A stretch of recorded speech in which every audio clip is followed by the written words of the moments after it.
Nobody showed up to my graduation. Not a single family face in the sea of cheering crowds. My name rang out Susan Young, Master of Digital Marketing, and I scanned the reserved seats hoping for a glitch, a late arrival. Empty. I gripped my diploma, flashed a smile for the camera, and ignored the ache in my chest. Around me, classmates hugged parents, snapped selfies with siblings. A friend spotted me and squealed, "You did it." Her family pulled us in for photos, all beams and pride. She glanced around. "Where's yours traffic?" I shrugged it off with a lie. Years of practice made it easy. Back in my car, I scrolled social media. Likes poured in from friends, emojis exploding, but nothing from home. No congrats, no shares, just silence. 3 days later, the text lit up my phone. Mom's demand. Your sister's dream wedding venue needs 6,300. No mention of my milestone, just the number like I owed it. I stared, the screen blurring. My savings hovered at $4,000, scraped from double shifts, while they poured everything into her. I typed back, fast transferred $6.30 note attached, courthouse is free. Hit send, then blocked them all. The phone went dark, and for a split second it felt like freedom. But that block, it ignited something explosive. Cops showed up next, and what came after shattered everything they built. If you've ever slammed that door on toxic family ties, drop your city in the comments. Let's count how many of us are finally standing tall. By the time I reached the parking lot, the sky was turning orange. Balloons bobbed over car roofs, kids squealed, horns blared in celebration. I slid into my beat-up sedan, the one Dorothy had handed down after wrecking her new one, and watched families pile into vans with hugs and laughter. For a moment, I pictured them striding toward me, Mom waving wildly, Dad with a bouquet clutched in his calloused hands, Dorothy in some flashy outfit she'd bought on a whim. The image faded as engines roared to life around me. Deep down, I shouldn't have expected anything different. They'd skipped my undergrad ceremony too, claiming Dorothy's prom dress fittings ran long. Back then, Mom texted excuses while Dorothy posted selfies in her silver gown, all sparkle and smiles, despite flunking half her classes that semester. From age 17, I'd hustled in a dingy coffee shop apron, tied tight, steaming lattes for rushed commuters before dawn. Every paycheck chunk went home: piano lessons for Dorothy, field trips. She ditched halfway outfits she outgrew in months. Dorothy always got the fresh start, new backpack for school, even after losing the last one, brand name sneakers, though she quit track after 2 practices. Me, I wore her faded hand-me-downs, jeans patched at the knees, shirts stretched from her broader frame. Family shares, Mom would say, but it was never equal. Dorothy failed, gracefully dropped out of community college, but landed a cushy part-time gig through Dad's connections, while I scraped by on scholarships and night shifts to afford my own education. She got praise for trying. I got obligations for succeeding. One time at 15, I begged for art supplies to enter a school contest. Mom shook her head. Dorothy needs braces first. She's the one with the smile people notice. Dorothy's braces came off crooked anyway, but she beamed in photos like a star. I sketched with stubby pencils from her discard pile and won 3rd place, but no one mentioned it at dinner. Instead, they toasted Dorothy's resilience after bombing her driving test twice. Resilience. She got the car anyway while I bussed to work. Those years taught me love wasn't free. It was a ledger where I always owed more. When grad school acceptance came, I told myself this degree would flip the script. Master of Digital Marketing, something practical, something they'd respect. No more being the backup wallet, the quiet supporter fading into Dorothy's shadow. If I achieved big, maybe they'd see me as equal, not the sturdy one who fixed their messes. But as I sat there in the lot, diploma warm on my lap, doubt crept in. Had I really earned their attention, or was I still just the giver? Little did I know that degree would expose their biggest betrayal yet. 3 days after the ceremony, with my cap still on the hook, the text popped up. Mom's words hit hard. Need 6,300 for Dorothy's dream wedding venue. Dorothy deserves her dream day. You've always been the strong one. The manipulation stung, framing me as the reliable crutch while elevating her sister's whims. No acknowledgement of my achievement, just this presumption that I'd foot the bill again. I pulled up my banking app, staring at the $4,000 balance hard-won from freelance gigs and skipped vacations. My thumb paused over the transfer field, a flicker of doubt creeping in. Should I just pay to dodge the drama to maintain that fragile facade of unity? The old habit tugged, but resentment overpowered it. I wasn't their endless resource anymore. I entered $6.30, added the biting note, "Courthouse is free," and confirmed the send. The app chimed approval, a small rebellion that sent adrenaline rushing through me. Without pause, I navigated to contacts and blocked Mom's number, then Dad's for good measure. The screen cleared, notifications silenced at last.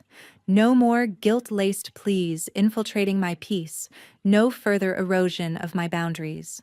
I rummaged in the entryway drawer for the emergency key Mom had demanded years ago, its metal cold against my palm, and dropped it straight into the trash can with a satisfying thud. I searched online for a local locksmith voice firm as I booked the service. He arrived promptly, an efficient technician with grease-stained hands and a no-nonsense demeanor.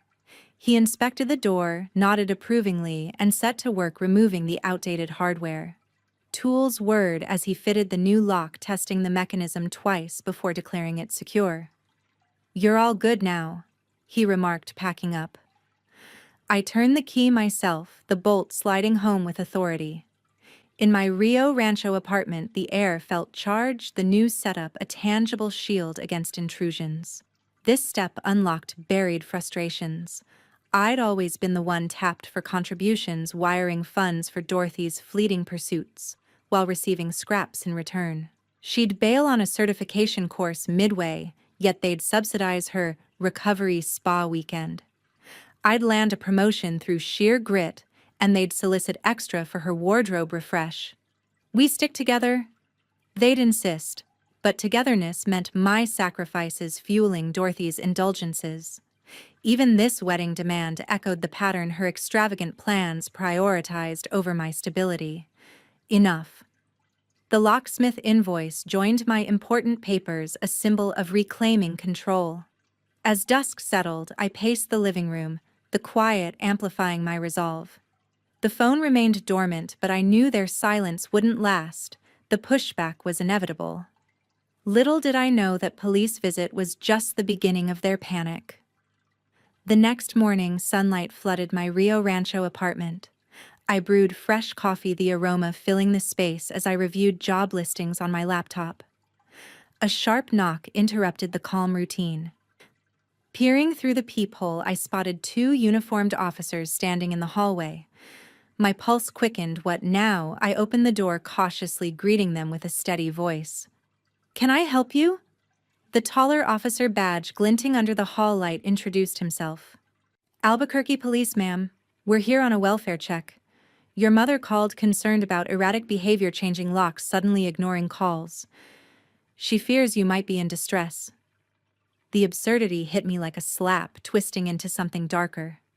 Mom's retaliation for my stand, weaponizing concern to pry back in. I swallowed the rising anger and stepped aside. "Come in, see for yourselves." They entered, scanning the tidy living room, coffee mug steaming on the table, diploma freshly framed on the wall, laptop displaying a cover letter draft. No clutter, no signs of chaos. The shorter officer nodded approvingly while his partner asked routine questions. "Any recent stressors at work or with family?" I answered honestly, keeping composure. "Just wrapped up my master's in digital marketing, applying for positions. Family-wise, I'm setting some healthy boundaries after years of one-sided demands." He jotted notes, expression neutral but attentive. "Medical issues, medications?" "None," I confirmed. As they wrapped up, the taller one pocketed his notepad. "Everything checks out here, no red flags." Then he added, voice lowering slightly, We've seen this pattern before with controlling parents. They push back when boundaries go up. His words landed like validation, easing the knot in my stomach. Someone outside the family dynamic recognized the manipulation for what it was. They prepared to leave, handing me a card with the report number. Reference this if she calls again. Take care. I closed the door behind them, leaning against it as the lock clicked shut, the very one I'd just reinforced. Fury simmered beneath the relief. I trusted. Mom hadn't just overstepped. She'd escalated to involving authorities, painting me as unstable to regain leverage. It confirmed every doubt I'd harbored, turning my quiet rebellion into a necessary fortress. I sat back at the table, coffee now lukewarm, and replayed the encounter. Their professional demeanor contrasted sharply with the chaos they'd been summoned to probe. No drama unfolded, just facts laid bare in my orderly space. It fueled a quiet determination. I'd protected my haven, and their intrusion only strengthened it. But the episode lingered, a warning that peace came with pushback. His words lingered, but the real storm was brewing in my credit report. That evening, with the police report in my inbox, I opened my laptop. Routine job searches waited, but unease pulled me toward the banking app instead. 2 unfamiliar credit inquiries blinked on the notifications: Capital One and Discover, both dated recently. My stomach dropped as I clicked into the full report. Accounts opened in my name linked to an address in Los Alamos suburb, not my Rio Rancho spot. Balances already climbing past $9,000. Transactions itemized clearly: deposits to a downtown Santa Fe venue, DJ services, and a high-end bridal gown boutique. Dorothy's wedding extravagance funded through my identity without consent. Dad's involvement stared back: David Anderson listed as co-applicant, his signature digitized on the form's phone number matching the family landline. Shock morphed into clarity. This wasn't impulse but calculated theft to bankroll her event. I dialed the fraud hotline immediately, voice steady despite the tremor in my hands. The representative verified details, confirmed the in-person opening at their Los Alamos branch. "We'll flag these for investigation right away," she assured. "Forms incoming within hours." Hanging up, I enabled voice recording on my phone, New Mexico's one-party consent law covering the call. I punched in Dad's number, heart pounding as it rang thrice. He answered briskly. Finally, picking up, I cut straight.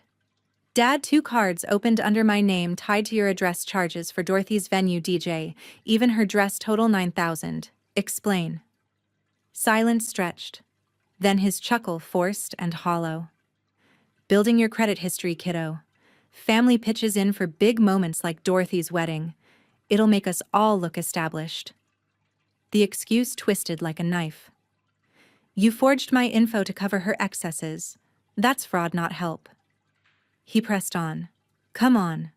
Dorothy's day will reflect on everyone's strong family image matters in our circle." "No," I stated flatly. "What's mine stays mine. Bank's already investigating." The line went dead quiet before he muttered, "You wouldn't." "Already did." I ended the call, saved the file labeled evidence date stamped. Proof solidified in digital form, undeniable. The apartment felt smaller, walls closing with the weight of betrayal, yet a spark ignited control, shifting my way for once. Transactions screamed priority, venue booking, first gown, second extras piling on. Dad's rationale exposed the core rot: they viewed my stability as communal property, Dorothy's whims as non-negotiable. Reporting locked the accounts, halting further damage. Email confirmation pinged, frozen, pending review. I leaned back, exhaling slowly. This discovery armored me against their narrative. Hanging up felt powerful, but facing them in person would test it. 2 days later, I chose a neutral spot in Corrales. The quaint cafe offered cracked vinyl seats and bottomless coffee pots, public enough to temper tempers, quiet for raw truths. I nursed a mug folder of evidence laid out like a battle plan, nerves coiled tight. They arrived fashionably delayed, Mom striding in with her signature floral top shielding vulnerability. Dad lagging with weary steps, Dorothy absorbed in her device, and James hovering as her betrothed. No warm exchanges. Mom claimed the opposite bench, demanding, "What's this meeting about anyway?" I slid the folder across without prelude. Fraudulent cards in my name, your Los Alamos address, attached $9,000 charged for Dorothy's venue fees, entertainment hires, and couture dress. Mom's composure cracked slightly, but she dismissed it airily. "Sweetie, we aim to strengthen your financial standing," Dad echoed faintly. "Family supports family. Dorothy's celebration bonds us tighter." Dorothy glanced up sharply. "Exactly, and Mom assured me you'd contribute willingly." Flipping open to key pages, I exposed the damning details: forged applications, transaction logs, time-stamped to her planning spree. "This crosses into criminal territory. You impersonated me for her luxuries." James interjected hesitantly. "Come on, it's merely pooling resources for the occasion." Yet, as I highlighted Dad's co-signer status and the mounting totals, he withdrew into silence, eyes darting away uncomfortably. Dorothy pressed on defensively. "Stop dramatizing. We've all made concessions for special events like mine." My response cut through. "Concessions? You mean like funneling my efforts into Dorothy's endless do-overs while I scraped by?" Mom's tone iced over. "Always so resentful. Remember who nurtured your path?" A bitter chuckle escaped, echoing in the cafe and drawing curious glances. "I nurtured it. Loans shouldered alone, shifts doubled while you diverted funds to Dorothy's aborted projects." James shifted restlessly, reassessing Dorothy beside him. Thrusting the documents nearer, I pressed.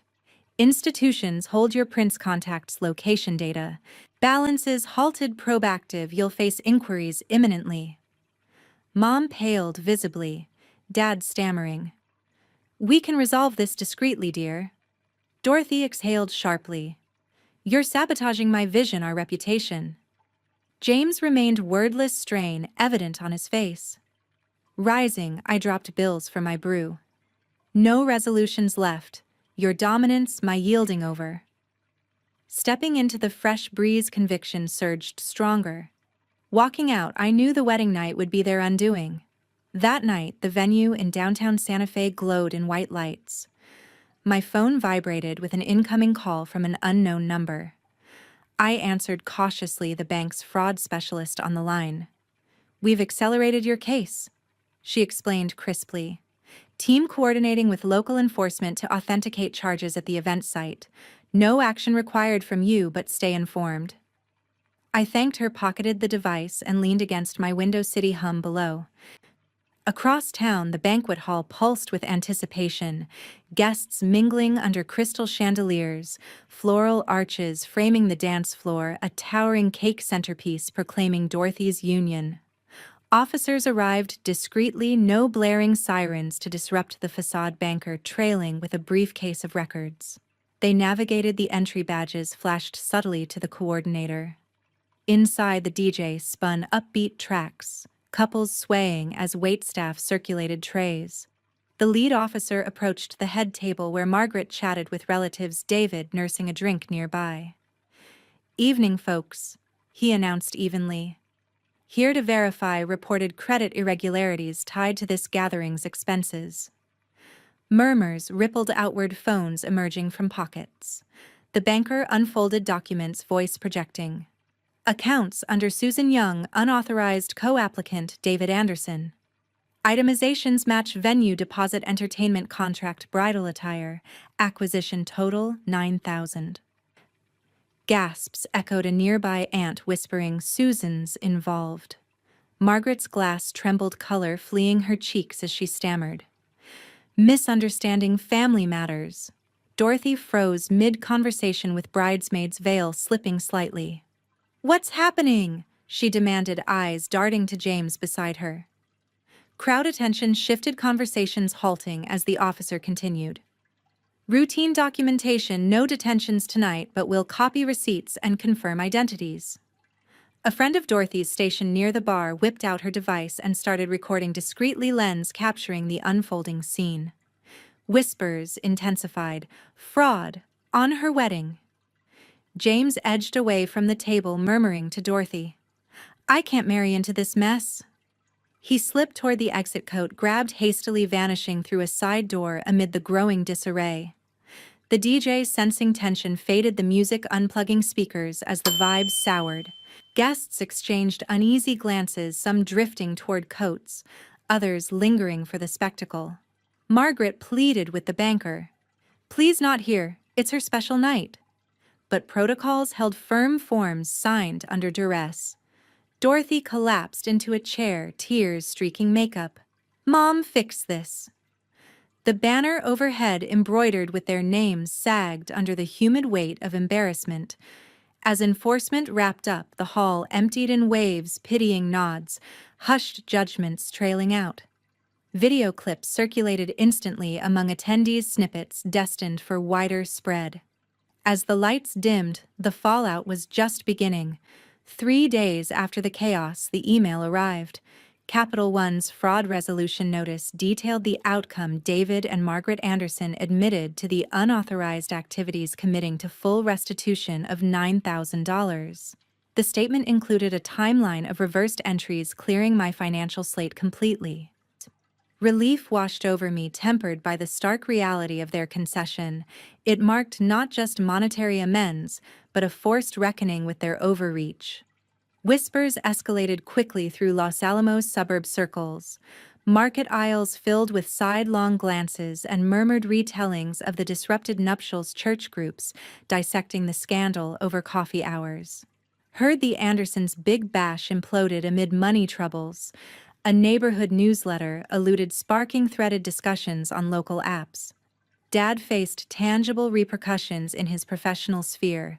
Colleagues distanced themselves during meetings, opting out of joint initiatives after ethics concerns surfaced informally among supervisors.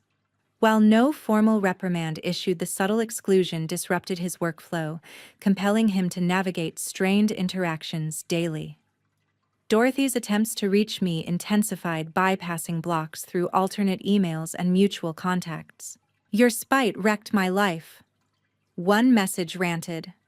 Another pleaded desperately. James ditched me because of the humiliation. How could you? I deleted each without response, reinforcing the severance.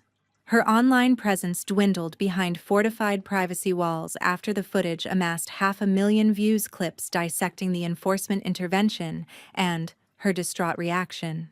The termination of her engagement with James unfolded publicly, his abrupt departure signaling the collapse of her envisioned future amid the fallout. I initiated comprehensive credit safeguards via Equifax and TransUnion, sealing off vulnerabilities to prevent repeats. Every linked profile they had tampered with got shuttered, replaced by secure alternatives under my exclusive management.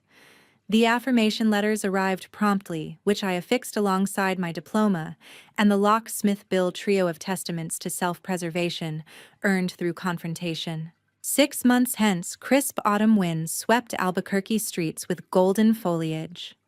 I'd secured employment at Nova Insights, a vibrant digital marketing firm where colleagues valued my input absent any strings. Mornings kicked off with brainstorming huddles, crafting campaigns. Afternoons delved into analytics, yielding measurable impacts. My workspace wall showcased the diploma employee badge, and that replaced lock symbols of rebirth from foundational upheaval. The role brought stability, allowing focus on personal growth without the drain of familial entanglements. Choosing yourself isn't selfish, it's survival in a toxic family.